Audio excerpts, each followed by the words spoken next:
real bad. Then I learned that there is a right way to pay off your credit cards. It's called a debt management program from the great team at Trinity. Trinity had a plan. In the end, I paid off my bills, I saved thousands, and I even improved my credit score. If credit card debt has you down, call Trinity at 1-800-936-5496. My name is Heather. Please forget debt settlement and remember Trinity Debt Management. 1-800-936-5496. Kick off the new year in professional grade style with Hurl Chevrolet GMC in Goodland, Kansas. Right now, drive home a GMC Arcadia with 1.9% APR for well-qualified buyers, or choose a 26 GMC CR 1500 and get up to $7,000 in rebates with an eligible trade-in, or 0% APR for well-qualified buyers. Big capability, bold style, and New Year savings you don't want to miss. Start the year strong at Hurl Chevrolet GMC in Goodland, Kansas. Shop online at hurlchev.com. Convenience just got an upgrade. Farmers State Bank of Oakley is excited to announce the opening of our brand new ATM along Highway 40, right next to Sonic Drive-In. Whether you're grabbing a snack or on the go, you can quickly access your cash without the detour. It's banking made easy, right where you need it. Farmers State Bank of Oakley, member FDIC.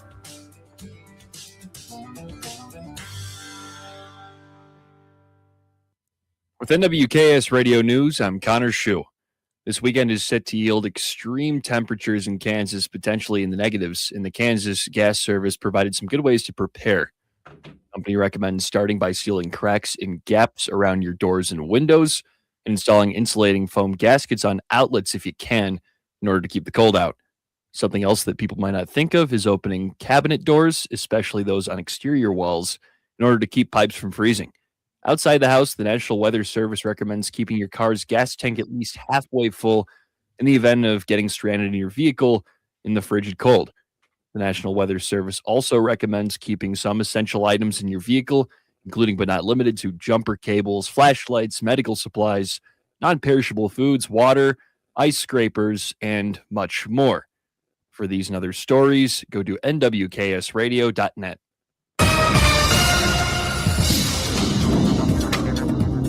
Today, some sun will start the day, increasing clouds later this afternoon and evening. Northeast winds at 5 to 15 miles per hour, and highs will be in the 30s, and lows will drop into the single digits. Cold weather advisory is in effect tomorrow morning through midday Sunday for the entire tri-state area. Highs will be in the single digits, lows in the teens, and lows 5 above to 5 below zero. Wind chill readings will range from 10 to 20 below. Periods of dry, fluffy, light accumulating snow expected Friday afternoon through Saturday evening. 1 to 3 inch accumulations are possible to the north and west, and 3 to 6 to the south and east. Extreme cold combined with the potential for blowing snow on Friday, impacting livestock and roads, so take necessary precautions. Sunday and Monday will continue to be cold as Arctic air is slow to push out. Highs will be in the low 20s on Sunday and upper 20s and low 30s on Monday. This meteorologist Chris Schromick at the NWKS Radio Weather Center. If you're shopping for a banking institution, visit with Equity Bank of Hoxie, Grinnell, and Quinter, Kansas. The Equity Bank is heavily invested in local business and activities contributing in many ways back to their community. Their employees are involved with many organizations and area events. Plus, a lot of experience comes with that staff. You'll find valuable local assistance when you bank at the Equity Bank of Hoxie, Grinnell, Quinter, and other locations in Western Kansas. The Equity Bank, member FDIC. Looking for insurance that actually puts you first? At the insurance agency in downtown Goodland, we're independent, which means we work for you. Whether it's auto, home, crop, or business, we shop top carriers to get you the best coverage at the best price. No pushy sales, just honest advice from people who live right here in your community. Give us a call today at 785-899-5011 or stop by 1020 Main in Goodland, and let's get you covered.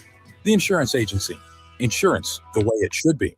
At Ray Community District Hospital and Clinic, they believe in promoting healthier living through compassionate quality care. From state-of-the-art maternity care to life-saving emergency services, their dedicated team is there for you and your family.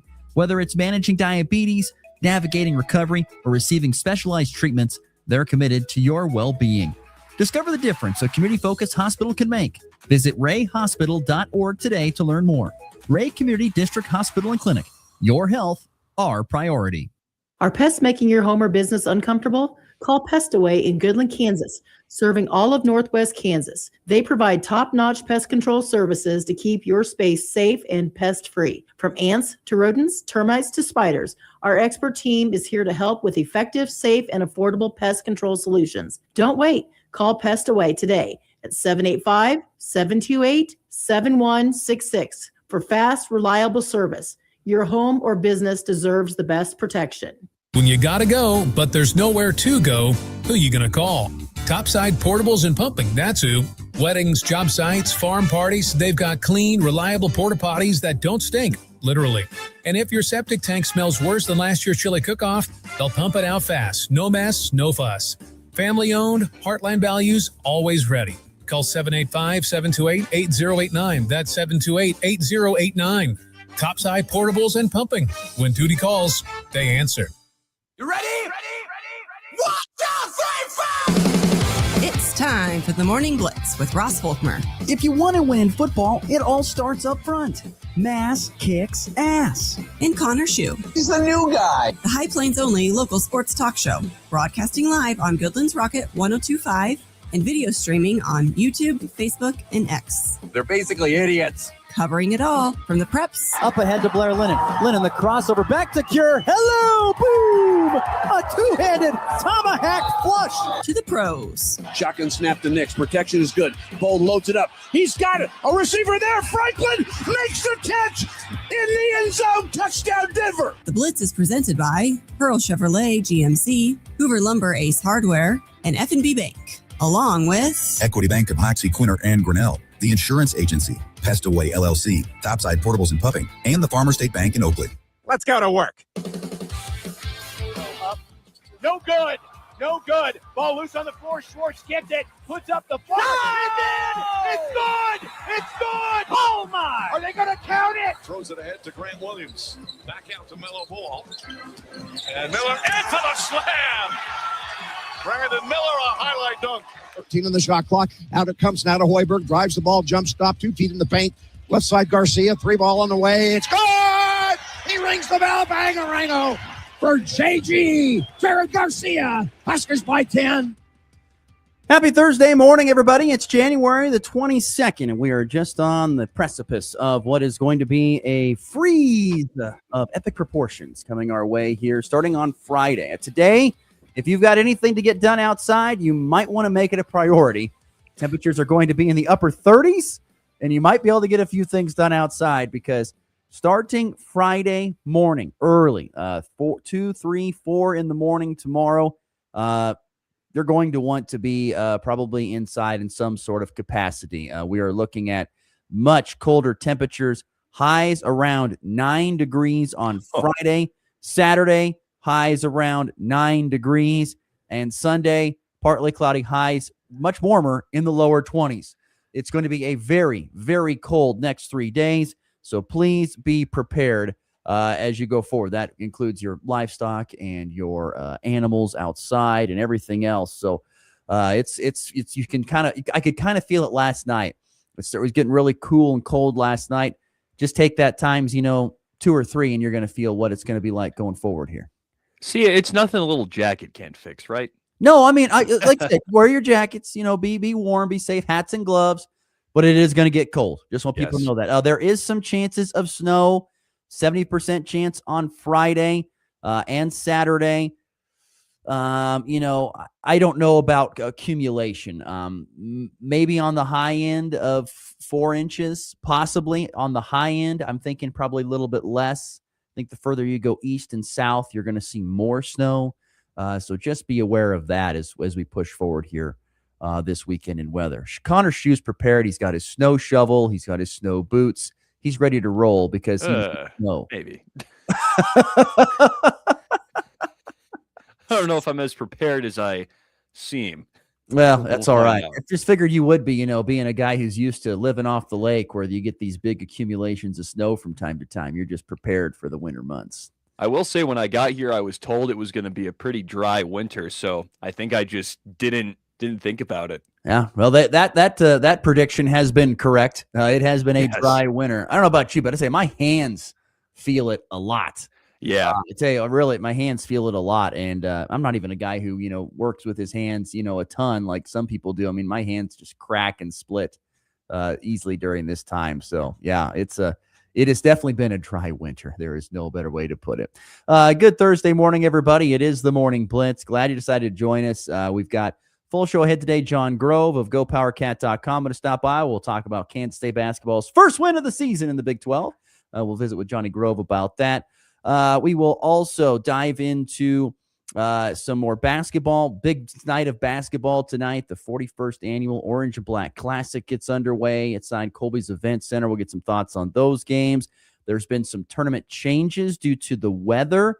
And so we will dive into some games that will be played tonight across the area with high school basketball. We will talk a little college hoops as well and talk some JUCO basketball too. So we'll get to all that coming up in today's program. And Connor will not let me forget because we're going to have another chance to win from Traditions Restaurant.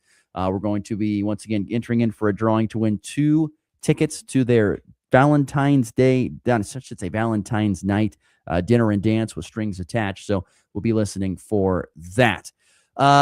We have a question right off the bat from listener Kyle. Love Kyle. Always has great questions. Talking about Nebraska basketball this morning. Nebraska basketball winners last night over Washington. They get it done. It was a 76-66. That game right there, folks, is a reason why you don't gamble. It's a perfect example. You don't gamble on spreads in basketball. You want to know why? Because it was an 11.5-point spread. Nebraska was up 12. Washington gets a garbage layup at the end of the game. Nebraska just dribbles out the rest of the clock. Guess what? You lost money if you had the over. So That is why you don't gamble. As SVP would say, it's a bad beat. That was a bad one right there last night, but a 10-point win for Nebraska. Anyway, FB Bank text line, 785-899-2222. Listener Kyle, if Nebraska was in the Big 12, would they have 1 or 2 losses or more with this year's team, as the Big 12 is the best basketball conference, as the Big 12 is the best basketball conference over the Big 10 this year? That's a statement, by the way. It's true. Is the Big 12 the best basketball conference? Yes. It is. I think the top end is just too good. I mean, they have 5 or 6 teams. Arizona is no doubt the cream of the crop. Yeah. There's no doubt. Then Houston, who else is up there? Texas Tech, Iowa State, they may have dropped their last 2, but they're still Iowa State's kind of fading. They're a force. Okay. I got to get the teams in front of me. I mean, I'm thinking, because the Big 10 has Michigan, Illinois. You know what I'm going to do? I'm going to pull up this. We're forgetting BYU for the Big 12. BYU is yeah. a real contender, and Kansas is looking way better. Let's see here. UCF is kind of on the bubble. 3.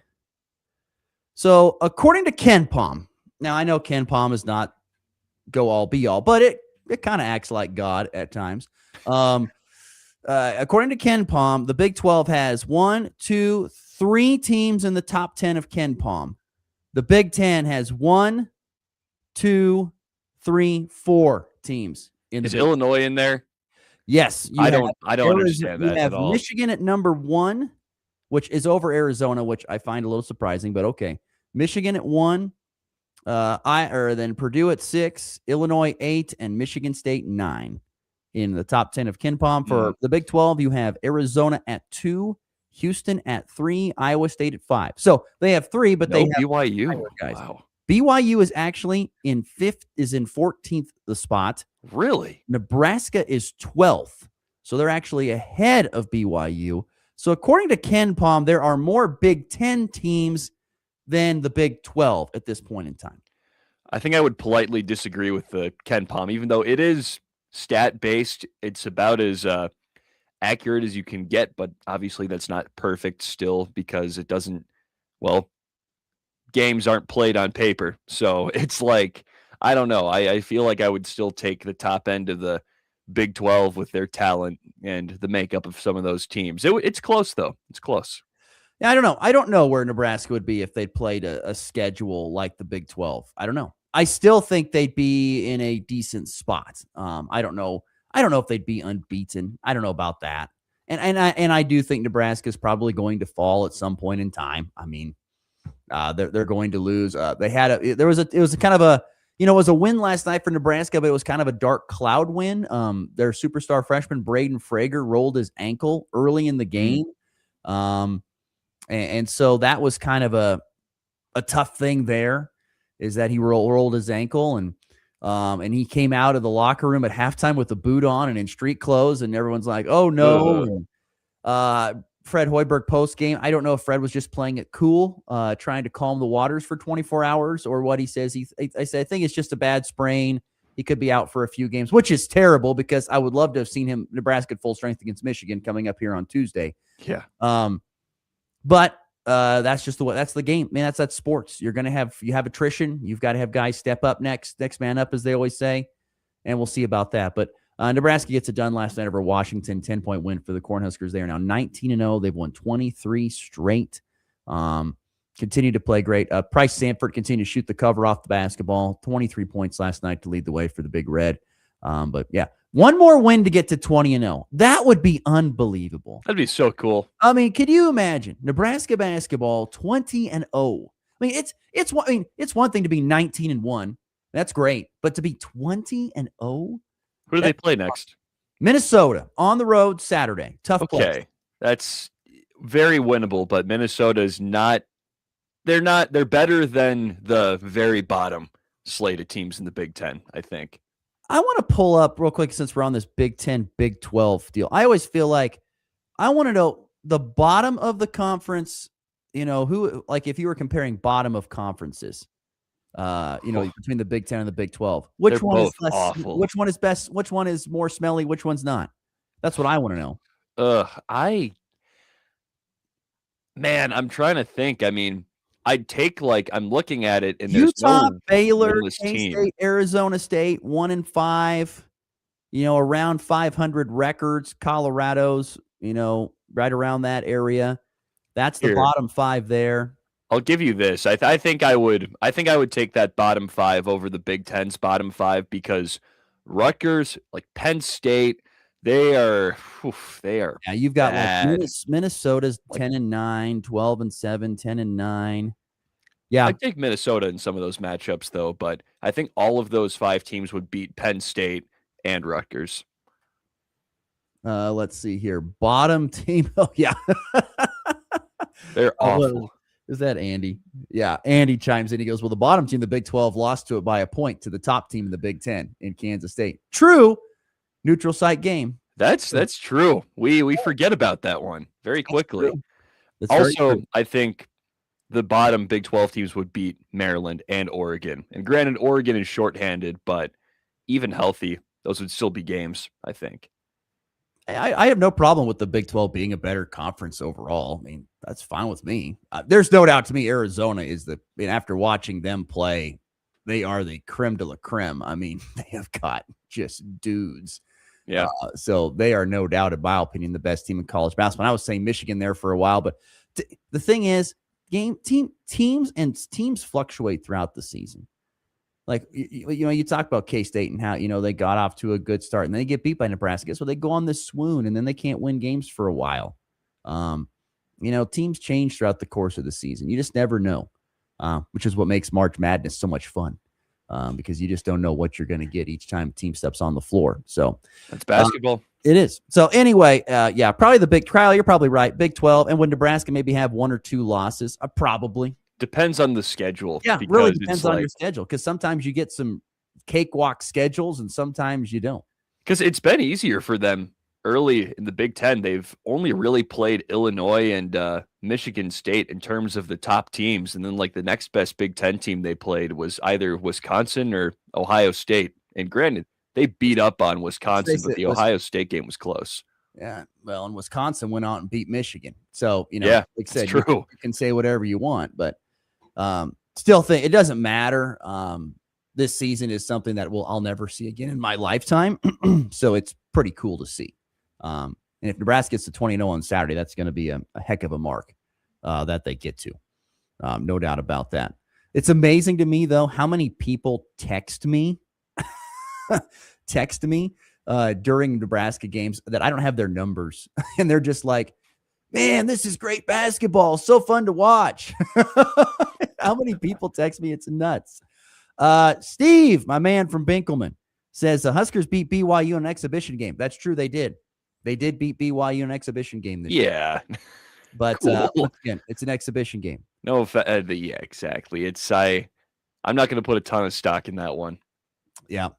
Let's get to some college basketball from last night. We're kind of burying the lead because yesterday we saw history inside the Max Jones Fieldhouse. The Fort Hays Tech Northwest women win their first game of the season last night. That was not the history, but it was the first game of the Jordan Klein era, 70-54.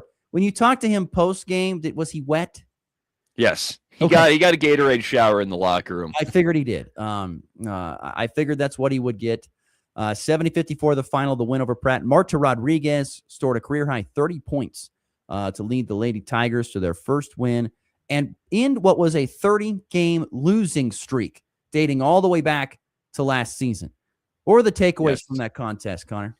Well, they shot the cover off the ball. I mean, for one, they shot 40% from three, easily their best shooting game of the season. And I think that was what really kept them going because it felt like every single time Pratt would gain a little bit of momentum, Tech would come back down and hit another three. Marta Rodriguez, I mean, you said it, 30 points. She only missed 1 3, 6 of 7 from beyond the arc. That'll do. Yes, that will in fact do. And they rebounded well enough. They grabbed 41 and they passed the ball well too. It felt like they were moving the ball better than they ever really have. And they were kind of taking different angles to the basket than they had before, not just because, I mean, you've seen them play before. Just a lot of times you'll see them just drive straight down the middle to the basket time and time again to no avail. And now it felt like they were kind of switching up their plan of attack and were coming from the corners a lot more often and working out from the inside, from the paint. And, just it felt like a more sound attack from the team, and they executed. And I mean, hopefully they can tack on some more because, I mean, again, their defense was also very good. They picked up 9 steals and they forced Pratt to only 29% shooting from the floor and 21% from deep. So you can't complain about that effort. They played well and they just made the right plays at pretty much every time. And on top of that, in that second half, they led by almost 20 for the vast majority of it. But that second quarter, that was the big thing, the second quarter. Yep. 23-6, they outscored Pratt. And after that, the game was pretty much over. Yep. You're kind of like, if you're Coach Klein, you're just like, oh, God, I think we're going to get this monkey off our back finally. Yeah. And they needed to kind of get it. There's some chances for some more wins here down the stretch. I think coming up in early February, going to Independence, there might be a chance to get a win there. Past that, though, could be kind of tough, barring a couple of a few things really going your way. So you really need to get that first win, and congratulations to Coach Klein on getting that first win. I feel good for him. And 70-54, hopefully they can pull another 1 or 2 off here before the season gets done. And I think they will feel a little bit better. I think they probably will. I mean, I think they're an improving product over the course, and we'll see what that looks like. But the Tech men with a convincing win last night over Fort Hays. Over Pratt Community College. I don't know why I said that. Tech men, they win 72-56. They led by 18 early. Never looked back. To King Smith led the way, 19 points. They've won 4 in a row. Any takeaways from that game? Well, talk about convincing. That was a convincing win because I think that final score doesn't really indicate how big of a blowout that actually was. They were up by 24, 25 points for the majority of that second half, but Pratt made a very, very late run with a couple minutes left to make the final line look a little more respectable. And one of the big things, of course, Hunter Vaughn on the other side, Pratt's best player, Colby's finest right there, 12 points on 3 of 5 shooting, and he only took 5 shots, and that's they because must have hounded him. They did. They were running him off screens, constantly trying to spring him open, and there were a couple times where he got his shot, but whoever was defending him, they had Bonfils Loria on him for a while, DeKing Smith as well, and those two did a great job defending him. They were just all over him, denying him the ball constantly and forcing other guys to go and score. And that worked in their favor. And they shot the ball well on their end too. But the weird thing from this box score, Tech only shot 48% from the line. So that was a bit of a struggle, oddly enough. And you think about all the points they left on the table in a win already by 16 points. But I think the best stat in this one, they grabbed 51 rebounds, and they out-rebounded Pratt by over 20. Yeah, they just outworked them. Simple as that in this game. Outworked them, meaning defense and rebounds. They outworked them and got it done. And so I saw that stat line in front of Vaughn, and I saw 5 shots, and I thought, wow, what a defensive performance. Yes, doubling him, just going over every single screen. Yeah. What were your thoughts on Hunter Vaughn? It probably was a hard deal to you're probably like, Ross is crazy. This guy doesn't do very much. Well, I could see it whenever he was actually able to get his shot off, because his 3 threes were all like pretty deep. I mean, I think those were 27 plus footers he was taking, and it looked pretty effortless to me. Someone said he made a Caitlin Clark just across midcourt triple out, beginning or something like that. He did. It was the first shot of the game. It was like just inside the G at midcourt. It was pretty deep. Yes. And everyone's like, here we go. And then it didn't go. And then Tech said, no, that ain't going to happen. No. We're going to take care of our business here. So great win for the Tech men. 4 wins in a row for good friend of the program, Brad Shaw and his crew. They are now rolling at this point in time. Let's see, 4 wins in a row. That puts them at 11-7 overall, 7-6 in conference play. To get above 500, a great spot at this point in time. Also, last night, you had Colby Community College. They were on the road down in southeast Kansas, taking on Independence. 4 ladies scored in double figures for Colby. They win 70-55. Olivia Holtgren led CCC with 18 points, and Colby has now won 4. Their last 5 have the Lady Trojans. Colby men did not find the win column again. They lost 83-72. They struggled with turnovers. They had 23 turnovers in that loss. And this is the stat that blew my mind. They made 2 3-pointers. 2. Like, I was thinking about it last night while I was brushing my teeth. I was like, what is the minimum amount of 3-pointers that a team has to hit in order to have a chance to win? And I think in my mind, like at the high school level, I'm thinking like 3 or 4. Like I think you can win a game without hitting one. Maybe. It's I mean, possible. you're going to have to be in a game that you are equally competitive against the same opponent. I guess probably today's game. I think you've got to be able to make 3 or 4. My first instinct is 5 for the college game. Well, I would say, yeah, at least 5. Maybe more. You got to be able to go out and make more.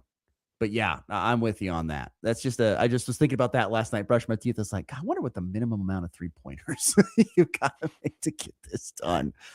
So anyway, that was your JUCO hoops from last night. Colby men really struggling 4-12 on the season. It's been a tough year for Jared Stanford and that crew.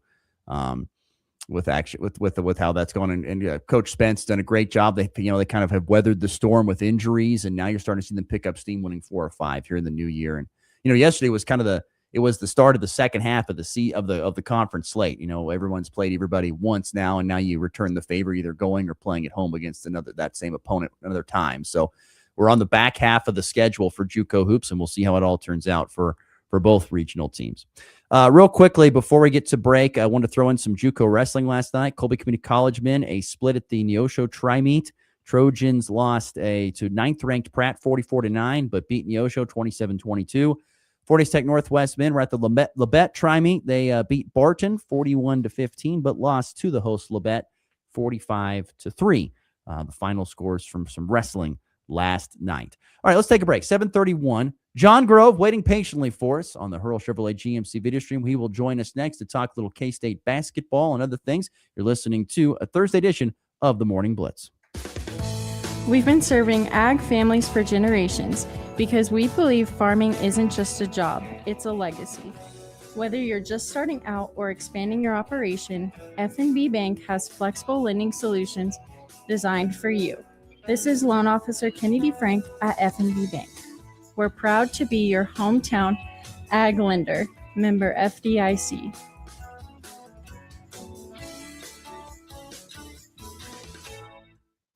This corn growing season, the pressure is on. We've got to work smarter, not harder. So turn to TrivaPro. As the hardest working, longest lasting corn fungicide, TrivaPro works overtime to protect plant health and your potential yield, even in fields with low disease pressure. When you need your inputs to go above and beyond, choose TrivaPro fungicide for disease control you can take to the bank. Ask your retailer for TrivaPro today. Always read and follow label instructions. It's time for a check of the markets with the Anderson Trade Group on the Kansas Farm and Ranch Radio Network.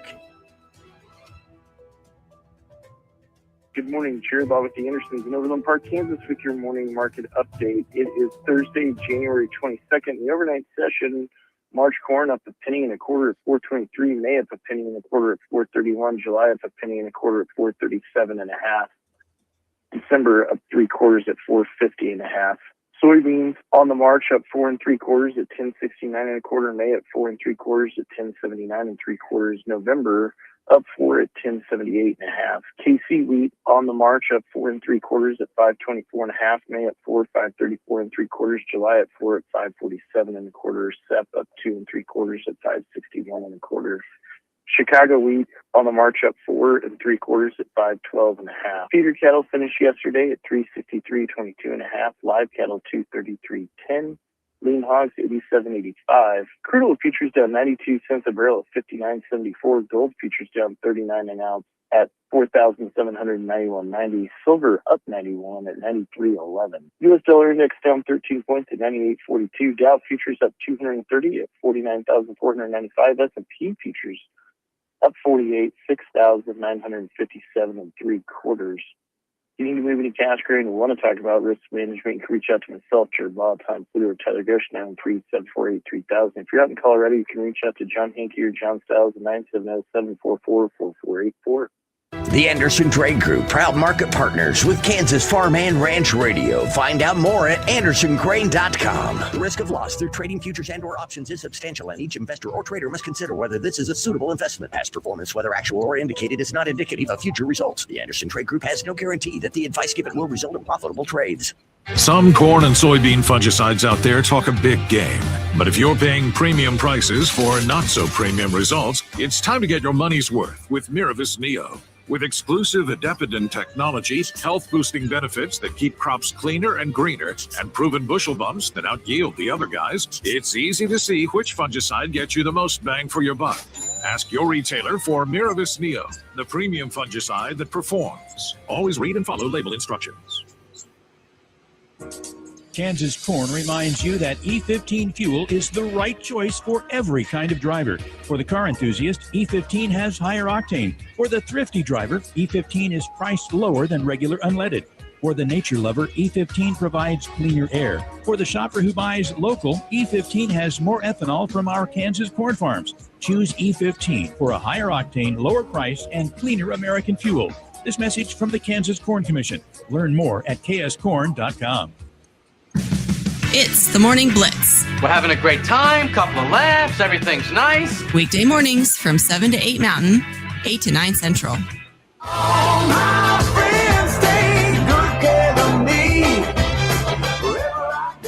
Back here on a Thursday morning, January the 22nd. Once again, a very, very cold front moving its way through here starting tonight. I should say tonight, going into this morning, so be prepared for that, as we have got some really cool temperatures in the single digits Friday and Saturday, and into Sunday where it'll warm up a little bit. Our guest of the day, John Grove, GoPowerCat.com. He joins on the Hurl Chevrolet GMC Edition. Good morning, Johnny G. Are you ready for this cold front, this freeze ahead, my friend? We're expecting around a foot from Friday to Sunday, so it feels as if kind of everything's moderating, but it's also kind of modeling more towards the north as each day passes. It feels as if here in Manhattan. Real quick, Ross, you mentioned during the last segment, but minimum number of 3-pointers a team can make and still win a college basketball game. Yeah. Well, Arizona only hit 3 against K-State, and their first 3 was around the 8-minute point of a second half, yet they still put up 100 points because K-State's interior defense was just completely non-existent. John, Arizona's playing with a bunch of linebackers out there. They're just humongous human beings that they play in the post. And K-State just got owned on the glass in that game. But great stat there for us. Thank you, sir. That's wonderful. Of course. By the way, I saw this article from The Athletic, gentlemen. I just have to share this. Nebraska basketball is a topic on the show from time to time. They were talking about, they're talking about Indiana, of course, who won the college football playoff, and had the worst winning percentage in all of college football history. And who's the equivalent in basketball? Nebraska is actually not the worst. Northwestern is at 423. But some teams that are in here that shock me? Iowa State is lower than Nebraska in all-time win-loss percentage, and so is Baylor. Neither of those teams have been great until like the late 2010s, especially Baylor. Baylor's got an NCAA championship in 2011. Iowa State's got a couple Elite Eight runs. That's just nuts to me that those two teams. Baylor was going through some dark times within their basketball program before Scott Schuh showed up. But a lot of scandals that were happening.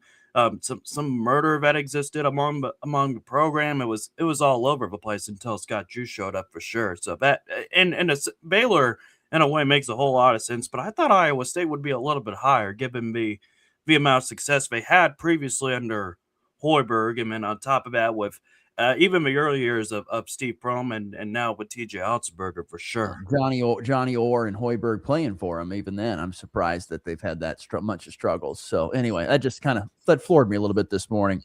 John Grove, our guest, GoPowerCat.com, join us on the Hurl Chevrolet GMC video stream. John, K-State gets their first win on the basketball floor here just a couple nights ago. It's been a long time coming. What's the reaction from Go Power Cat and the Wildcat Nation after this win?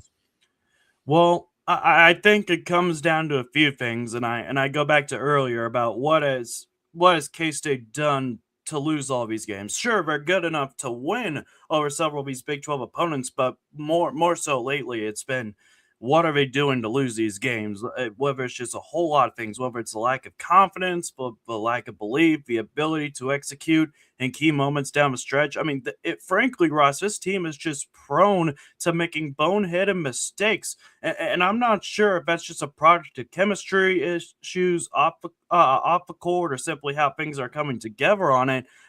Jerome Tang mentioned after the loss to Arizona State that the team's chemistry was strong off the court, but it never translated on the floor. And maybe that's a coaching issue. Maybe that's something deeper.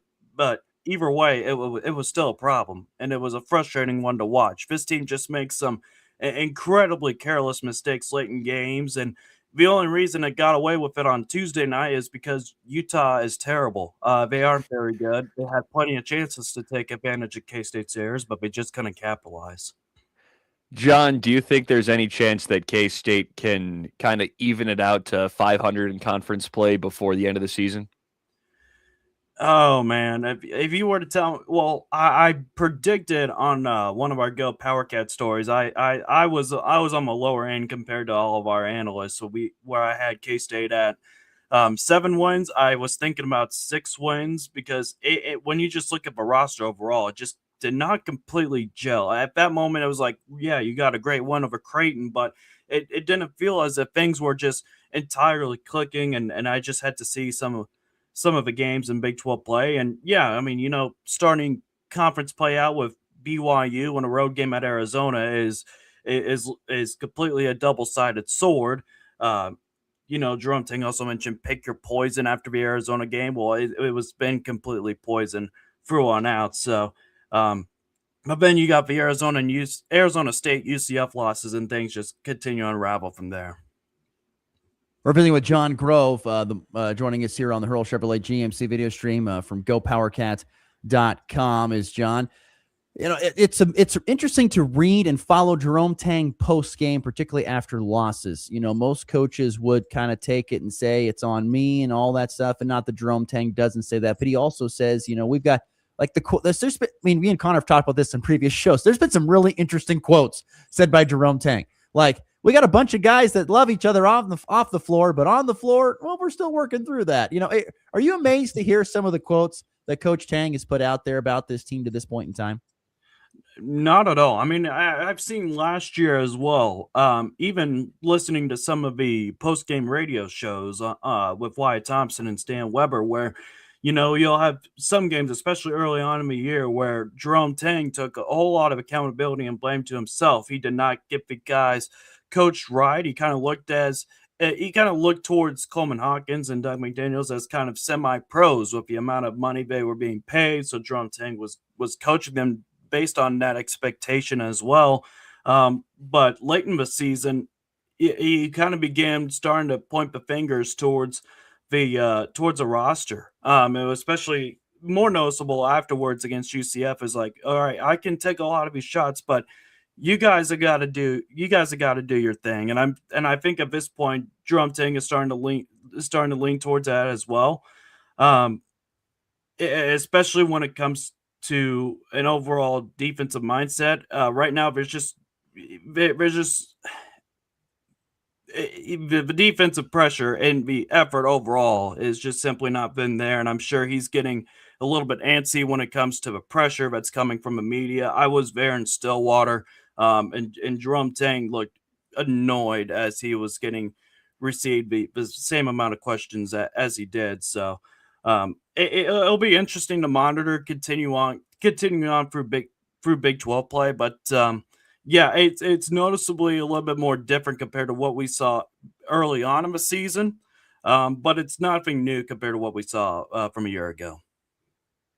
John Grove continues to be our guest from GoPowerCat.com. Everyone talks about how, Jerome Tang in his magical first season making all the way to the Elite Eight, and it's kind of been a regression from that point forward, at least at this point in time. Why, in your opinion, do you think things have not clicked since season one for Jerome Tang? It could come down to a multitude of things, and part of which is not even under the coach's control. A lot of which had to do just with some off-court issues, with what happened with the Naquan Tomlin situation 2 years ago. It seemed as if the whole offense was going to revolve around Naquan Tomlin, but he got trouble in Aggieville one night and was kicked off the team. And K-State, after beating Villanova in overtime, just immediately dropped off, and things just continue to go downhill from there. And then you could look at last year's situation where you have a Chor who wasn't really too thrilled, but the Sanford transfer, he wasn't too thrilled about where he was at as far as the roster, and he quit right at the beginning of the season. And then you also got some of the lingering issues as far as NIL and chemistry applies today with Coleman Hawkins and Doug McDaniel. A whole lot of things just could be traced. I mean, even the Tyreek Smith NIL stuff. But again, part of which is not under their control, but you're also the ones evaluating your roster. And it feels as if every single year we're just completely seeing a reset of guys, except for David Castillo, Taj Manning, and even David Gasson from a year ago before he graduated. It just seems as if those were guys, but we're seeing some level of development. And that's what I'm just picturing right now. I'm looking at development. I'm looking at Ross. I'm looking at Nebraska and what Fred Hoiberg has done as far as retaining the roster, and they're currently undefeated. You can look at Iowa State in the same scenario, Arizona as well. You're on the other hand for K-State, it's just a complete reset every year, and it doesn't feel as if that the coaching is coming into an element of play, to say the very least.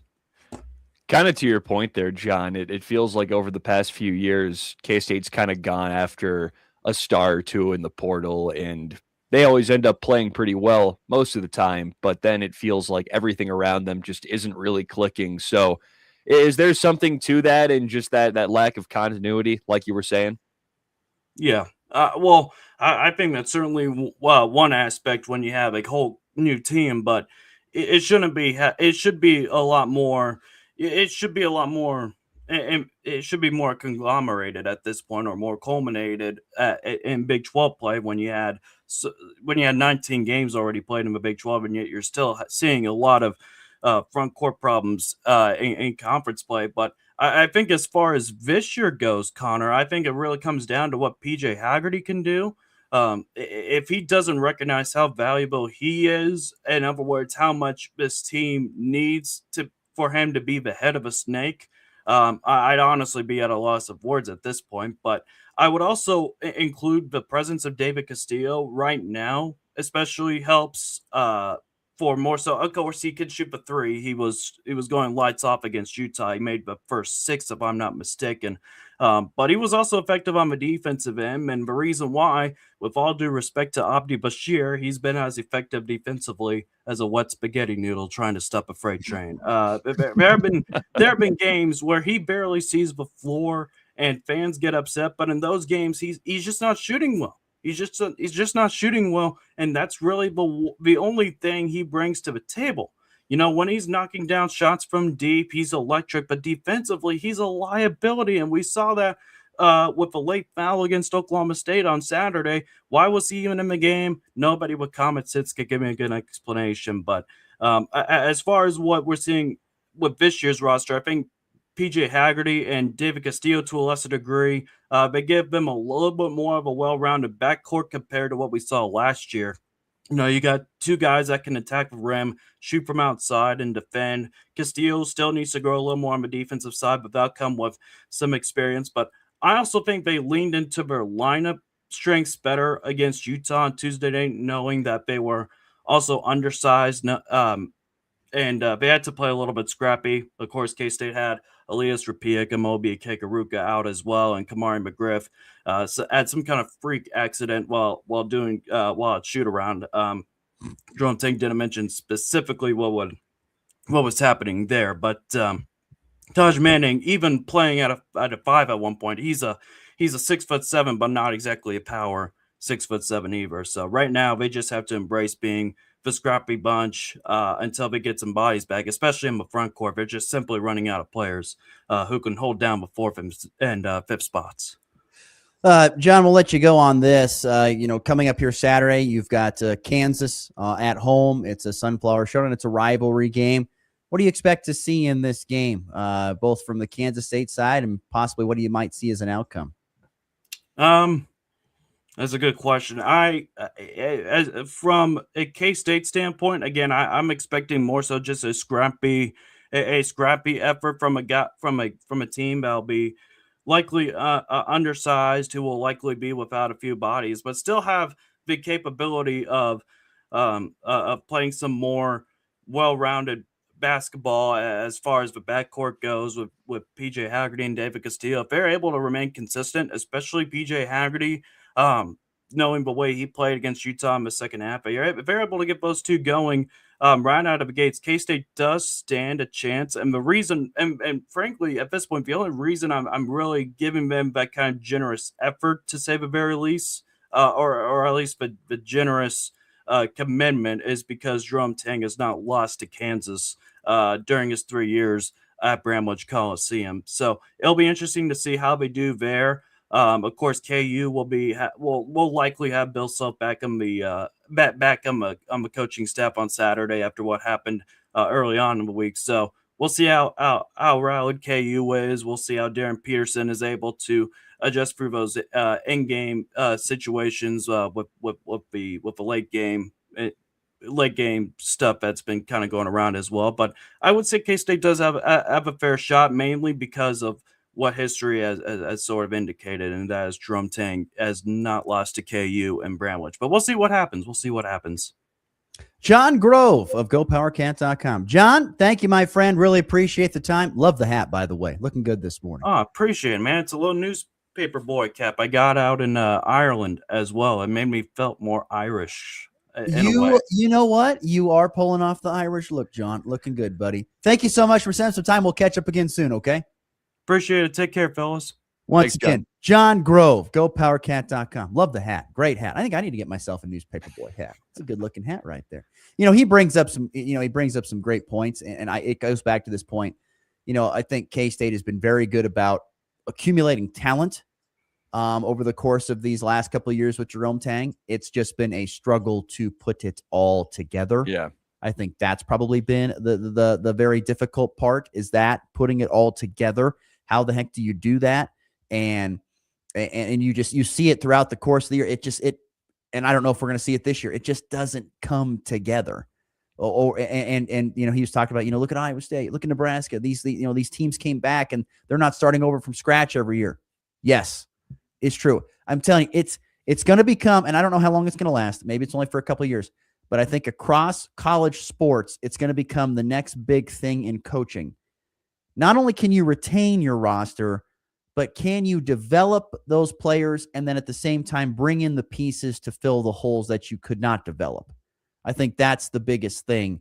You look at Indiana, for example, and it's not about going and getting the best, most talented players. It's about finding the pieces that you can afford that can play the best together. Yeah. That's going to be the big thing. And that's what we saw with Indiana.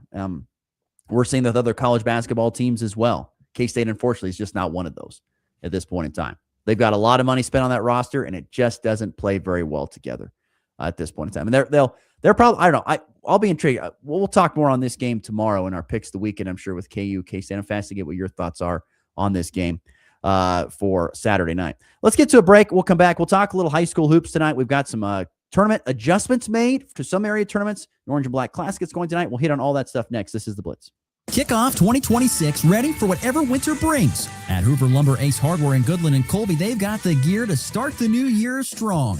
Get organized with rugged storage totes. And when the snow starts falling, if it does, power through it with Ego and Craftsman snow blowers. Or if it's just the light stuff, blow it away with Ego leaf blowers. And don't forget ice melt to keep your sidewalk safe all season long. New year, winter ready. Hoover Lumber, Ace Hardware in Goodland and Colby. Helpful folks, trusted brands, and everything you need to get it done. The Bottle Gallery, that's my liquor store. Science has proven that having plants in a store or workplace carries many benefits. Perhaps none more important than creating a friendly and inviting environment. It's no surprise then that the friendliest liquor store in town boasts an entire wall of plants. Now, if you see one leaning to the right or the left, well, you'll have a pretty good idea of what Carla has been watering it with. The Bottle Gallery, that's my liquor store. South Range, Colby. We understand that change can be hard. If you're still holding on to your old flip phone, we might just have the deal for you. At Next Tech Wireless, you can get the Samsung Galaxy Z Flip 7 on us. With its convenient and pocketable design, this phone transforms into what you need when you need it. Next Tech Wireless, celebrating 20 years of connecting Kansans.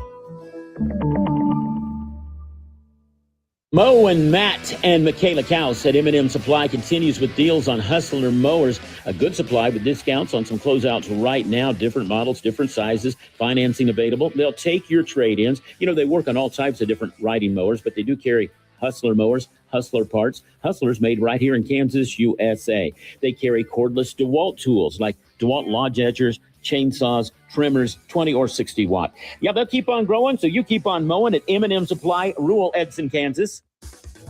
When fraud strikes, every second counts. At FNB Bank, we take your security seriously. Our local team monitors for suspicious activity and responds fast, so small issues don't turn into bigger problems. I'm Jessica Von Little at FNB Bank. We are your first line of defense, protecting you, your money, and your peace of mind. FNB Bank, local, trusted, here for you. Member FDIC. Whether it's touchdowns, home runs, or buzzer beaters, we've got you covered. It's the Morning Blitz.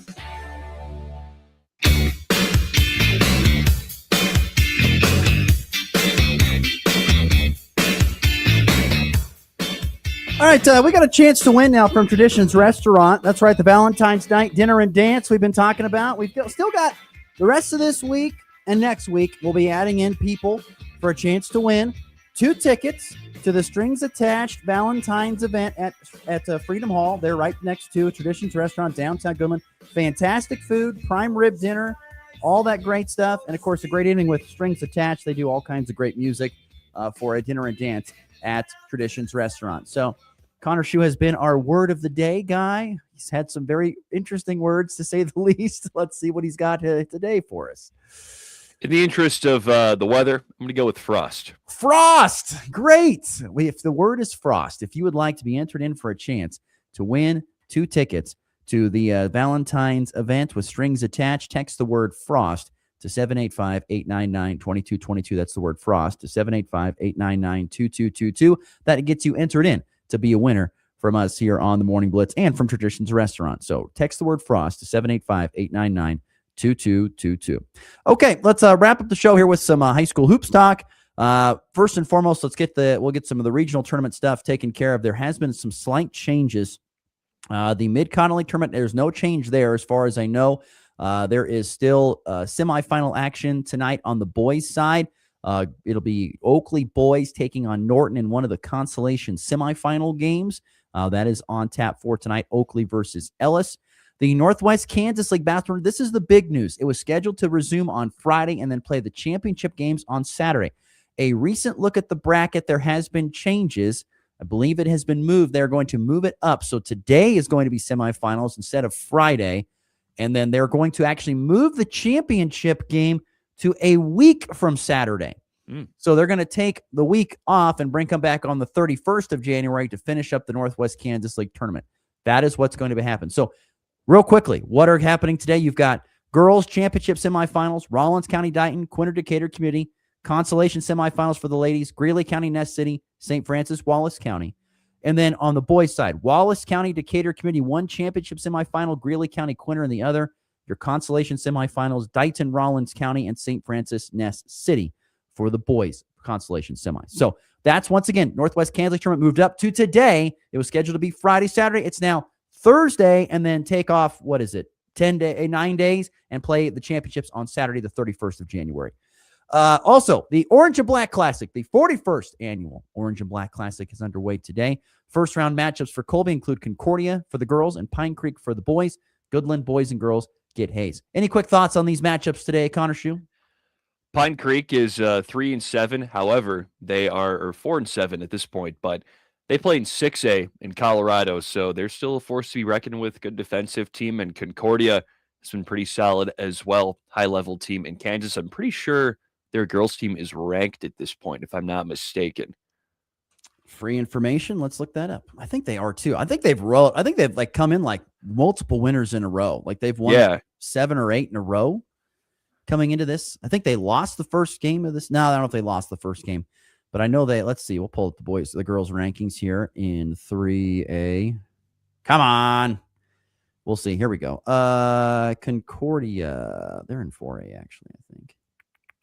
Yeah. I do not know. They are not ranked at this point in time. Okay. I think they were probably were at one point in time, but are not ranked at this point in time. So, yeah. Anyway, there's your matchups. And then you've got Goodland Cowboys and Cowgirls getting Hayes. It'll be a tough matchup. Very tough games for both teams. Hayes is, of course, a 5A school. They're a big school. Hayes has got a really great player, all versatile player, in Isaac Fox. And they've got big man down low and Dawson Reuter, who big 6'6", 6'7" guy, looks like an offensive tackle, but he's all basketball. They're a team that's going to pose some problems there defensively for the Cowboys, but we'll see. We'll see what happens. Hayes has played some tough teams. And they have a pretty good record. They're ranked in the top. They're ranked number 8 in 5A boys. The girls' game is the one that's really circled. That's the late game tonight. I think it's at 8:15 Central, 7:15 Mountain Time was when that tips. That's the doozy of the game tonight. You've got a ranked Hayes team, I think number 2 or 3 in 5A, led by Jenna Schmeidler, who's got Division I teams looking at her. She already has Division II offers as a sophomore. She's very, very talented. She averages close to 20 points per game. She's not real big, but she can shoot it and she can handle the ball. She's very, very talented. And they've got some other nice pieces around her. Morgan Armbruster is a great shooter on the outside. It'll be a challenge for Goodland tonight on the girls' side. But Bill Bierman was fired up when I talked to him post-game after the game against Ulysses. He was fired up for this game. And I feel like he's going to have his team fired up for this game. And so I expect it to be, even though they may be on paper a little bit of an underdog, I still expect them to be there and push Hayes. I expect both teams to push Hayes because Goodland Cowboys haven't had a bad loss this year. They've played a lot of tough teams. This will be the 6th-ranked opponent for the Cowboys in their last 7 games.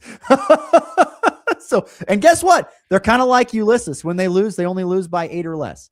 So I expect them to be in this game late. So coverage tonight of Goodland basketball from the auxiliary gym. I kind of like it. I'm on the floor. It's close. I love being in the action, so I'm excited for Hayes and Goodland tonight. And, of course, Connor Schuh will be in the main gym there at the Colby Event Center for Concordia and Pine Creek against the Eagles. Make sure you tune in if you're not going to make the trip, and understandably so with the cold temperatures. We will brave the weather so you can stay home and listen on your radios.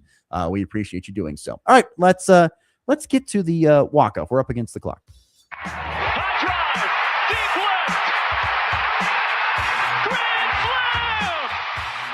And Matt lifts his ball deep to right. How about a walk-off Grady? Thomas to the 10. Denver's going on to New England. They win it on the first play of overtime. Mahomes flings it. It's there. Hardman. Jackpot. Kansas City. All right, news, big news. I don't want to be burying the news. Actually, I want to get to this news first. Listener Michael wants to give us an update on Broncos. J.K. Dobbins back at practice. Luke Wattenberg starting at center is back. Of course, Jared Stidham slinging it. He's feeling it going into this game is our ultimate Broncos fan, Michael, with their game against the Patriots coming up here on Sunday. There was big news for Kansas City Chiefs fans.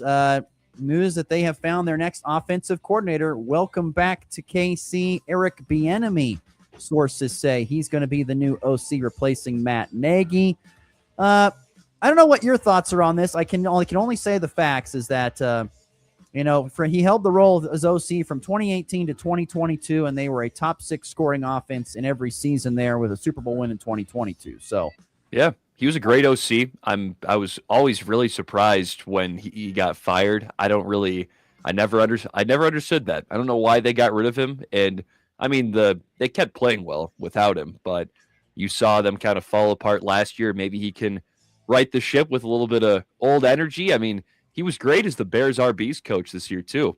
Guy and DeAndre Swift, man, that was like the best backfield in the league.